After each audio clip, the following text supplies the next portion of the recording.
بیوی ہو تو ایسی۔ ایک بادشاہ اپنے محل کی چھت پر ٹہل رہا تھا۔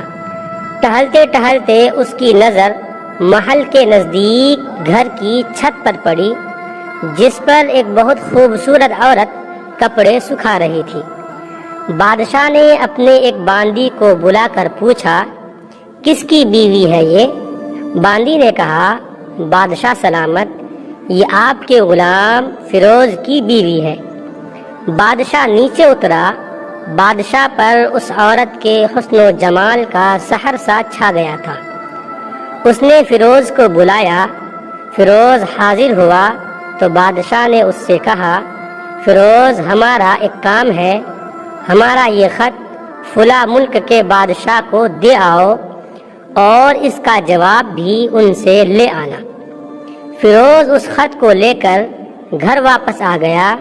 خط کو اپنے تکیے کے نیچے رکھ دیا، سفر کا سامان تیار کیا، رات گھر میں گزاری اور صبح منزل مقصود پر روانہ ہو گیا، اس بات سے لا علم کہ بادشاہ نے اس کے ساتھ کیا چال چلی ہے۔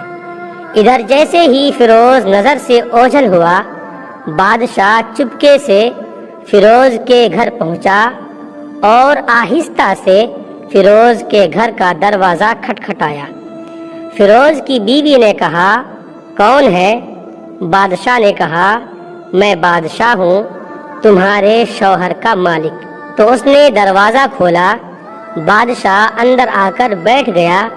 فیروز کی بیوی نے حیران ہو کر کہا، آج بادشاہ سلامت یہاں ہمارے غریب خانے میں؟ بادشاہ نے کہا، میں یہاں مہمان بن کر آیا ہوں۔ فیروز کی بیوی نے بادشاہ کا مطلب سمجھ کر کہا، میں اللہ کی پناہ چاہتی ہوں آپ کے اس طرح آنے سے، جس میں مجھے کوئی خیر نظر نہیں آ رہی۔ بادشاہ نے غصے میں کہا، اے لڑکی، کیا کہہ رہی ہو تم؟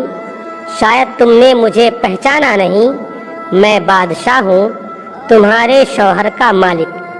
فیروز کی بیوی نے کہا، بادشاہ سلامت، میں جانتی ہوں کہ آپ ہی بادشاہ ہیں، لیکن بزرگ کہہ گئے ہیں، شیر کو اگرچہ جتنی ہی بھوک لگی ہو، وہ مردار تو نہیں کھانا شروع کر دیتا۔ اور کہا، بادشاہ سلامت، تم اس کٹورے میں پانی پینے آئے ہو جس میں تمہارے کتے نے پانی پیا ہے۔ بادشاہ اس عورت کی باتوں سے بڑا شرمسار ہوا اور اس کو چھوڑ کر واپس چلا گیا، لیکن اپنے چپل وہیں بھول گیا۔ یہ سب تو بادشاہ کی طرف سے ہوا۔ اب فیروز کو آدھے راستے میں یاد آیا کہ جو خط بادشاہ نے اسے دیا تھا وہ تو گھر پر ہی چھوڑ آیا ہے۔ اس نے گھوڑے کو تیزی سے واپس موڑا اور اپنے گھر کی طرف لپکا۔ فیروز اپنے گھر پہنچا تو تکیے کے نیچے سے خط نکالتے وقت اس کی نظر پلنگ کے نیچے پڑے بادشاہ کے نالین یعنی چپل پر پڑی، جو وہ جلدی میں بھول گیا تھا۔ فیروز کا سر چکرا کر رہ گیا اور وہ سمجھ گیا کہ بادشاہ نے اسے سفر پر صرف اس لیے بھیجا تاکہ وہ اپنا مطلب پورا کر لے۔ فیروز کسی کو کچھ بتائے بغیر چپ چاپ گھر سے نکلا۔ خط لے کر وہ چل پڑا اور کام ختم کرنے کے بعد بادشاہ کے پاس واپس آیا تو بادشاہ نے اسے انعام کے طور پر 100 دینار دیے۔ فیروز دینار لے کر بازار گیا اور عورتوں کے استعمال کے قیمتی کپڑے اور کچھ تحائف بھی خرید لیے۔ گھر پہنچ کر بیوی کو سلام کیا اور کہا، چلو تمہارے میکے چلتے ہیں۔ بیوی نے پوچھا، یہ کیا ہے؟ کہا، بادشاہ نے انعام دیا ہے اور میں چاہتا ہوں کہ تم یہ پہن کر اپنے گھر والوں کو بھی دکھاؤ۔ بیوی، جیسے آپ چاہیں۔ بیوی تیار ہوئی اور اپنے والدین کے گھر اپنے شوہر کے ساتھ روانہ ہوئے۔ داماد اور بیٹی اور ان کے لائے گئے تحائف کو دیکھ کر وہ لوگ بہت خوش ہوئے۔ فیروز بیوی کو چھوڑ کر واپس آ گیا۔ 1 مہینہ گزرنے کے باوجود نہ بیوی کا پوچھا اور نہ اس کو واپس بلایا۔ پھر کچھ دن بعد اس کے سالے اس سے ملنے آئے اور ان سے کہا، آپ ہمیں اپنی بہن سے غصے اور ناراضگی کی وجہ بتائیں یا پھر ہم آپ کو قاضی کے سامنے پیش کریں گے۔ تو اس نے کہا، اگر تم چاہو تو کر لو، لیکن میرے ذمے اس کا ایسا کوئی حق باقی نہیں جو میں نے ادا نہ کیا ہو۔ وہ لوگ اپنا کیس قاضی کے پاس لے گئے تو قاضی نے فیروز کو بلایا۔ قاضی اس وقت بادشاہ کے پاس بیٹھا ہوا تھا۔ لڑکی کے بھائیوں نے کہا، اللہ بادشاہ سلامت اور قاضی صاحب کو صحیح سلامت رکھے۔ قاضی صاحب، ہم نے ایک سرسبز باغ، درخت پھلوں سے بھرے ہوئے اور ساتھ میں میٹھے پانی کا کنواں اس شخص کے حوالے میں دیا تھا۔ اس شخص نے ہمارا باغ اجاڑ دیا، سارے پھل کھا لیے، درخت کاٹ لیے اور کنویں کو خراب کر کے بند کر دیا۔ قاضی فیروز کی طرف متوجہ ہو کر پوچھا، ہاں تو لڑکے، تم کیا کہتے ہو اس بارے میں؟ فیروز نے کہا، قاضی صاحب، جو باغ مجھے دیا گیا تھا وہ اس سے بہتر حالت میں نے اسے واپس کیا ہے۔